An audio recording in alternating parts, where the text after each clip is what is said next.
আসসালামু আলাইকুম ওয়া রাহমাতুল্লাহ। সুধী দর্শক, দেশের প্রধান প্রধান জাতীয় দৈনিক পত্রিকার শিরোনামে স্থান করে নেওয়া গুরুত্বপূর্ণ খবরগুলো নিয়েই হাজির হলাম আপনাদের সামনে। আশা করি সাথেই থাকবেন। গুরুত্বপূর্ণ শিরোনামগুলোর মধ্যে আজ যা যা থাকছে: জরুরি সেবা খাতে জ্বালানি রেশনিং তুলে নেওয়া হয়েছে বলে সংসদে জানিয়েছেন প্রধানমন্ত্রী তারেক রহমান। একনেক সভায় 14 প্রকল্প অনুমোদন, সেই সাথে উন্নয়ন প্রকল্প গ্রহণে সাশ্রয়ী হতে নির্দেশ দিয়েছেন প্রধানমন্ত্রী তারেক রহমান। এমপিদের শুল্কমুক্ত গাড়ি সুবিধা বাদ দিতে সংসদে বিল পাস। সরকারি খরচে গাড়ি চান এমপিরা, সরকারের ব্যয় বাড়াবে এমপিদের গাড়ি। 18 মাস যে আরামে ছিলেন সেই আরাম এখন আর হচ্ছে না, বিরোধী দলের উদ্দেশ্যে সংসদে প্রতিমন্ত্রী রাজীব আহসান কথা বলেন। জুলাই শহীদদের বিভিন্ন সংখ্যা নিয়েও প্রশ্ন তোলেন প্রতিমন্ত্রী। সংসদে দায়িত্বশীল আচরণের আহ্বান বিরোধী দলীয় নেতা ডক্টর শফিকুর রহমানের। জ্বালানি সংকটের কারণে বাসই চলে না, আবার বোয়িং বিলাস।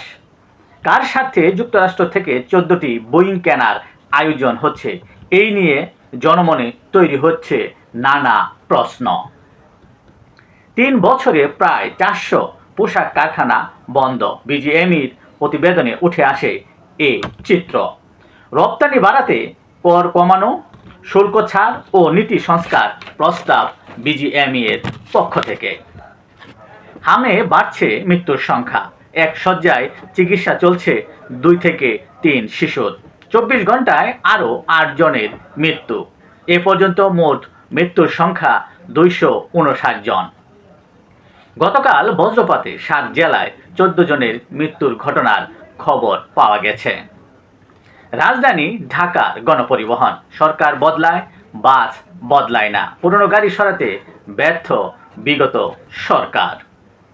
দেশের প্রধান প্রধান জাতীয় দৈনিক পত্রিকার শিরোনামে স্থান করে নেওয়া আন্তর্জাতিক খবরগুলোর মধ্যে আজ যা যা থাকছে: ওয়াশিংটনে হিলটন হোটেলে নৈশভোজের সময় গুলির শব্দ, নিরাপদে সরিয়ে নেওয়া হলো ট্রাম্পকে।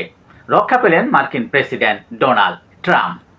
ট্রাম্প ও তার শীর্ষ কর্মকর্তারাই টার্গেট ছিলেন বলে ধারণা করা হচ্ছে। প্রেসিডেন্টের মতো এমন বিপজ্জনক পেশা আর নেই। হোয়াইট হাউসে ব্রিফিংয়ে কথা বলেন মার্কিন প্রেসিডেন্ট ডোনাল্ড ট্রাম্প। যুক্তরাষ্ট্রকে করা বার্তা ইরানের, ফের পাকিস্তানে আরাকচি। চুক্তি চাইলে তেহরানকে ফোন দিতে হবে বলে জানান মার্কিন প্রেসিডেন্ট ডোনাল্ড ট্রাম্প। ট্রাম্পের নৈশভোজের সেই হোটেলে 45 বছর আগে গুলিবিদ্ধ হয়েছিলেন প্রেসিডেন্ট রিগান। অর্থনৈতিক চাপে পিছু হটতে পারে ইরান, এই নিয়েও চলছে নানা হিসাব নিকাশ। ভারতের পশ্চিমবঙ্গে রেকর্ড ভোট পড়ার সমীকরণ কি, এই নিয়ে চলছে চুলচেরা বিশ্লেষণ ও নানা জল্পনা কল্পনা। এই ছিল দেশের প্রধান প্রধান জাতীয় দৈনিক পত্রিকার শিরোনামে স্থান করে নেওয়া গুরুত্বপূর্ণ খবরগুলো জানিয়ে এতক্ষণ আপনাদের মাঝে উপস্থিত ছিলাম। আজকের মতো এখানেই, আবারও দেখা হবে আগামীকাল ঠিক একইভাবে। সে পর্যন্ত অবশ্যই ভালো থাকবেন, সুস্থ থাকবেন। আসসালামু আলাইকুম ওয়া রাহমাতুল্লাহ।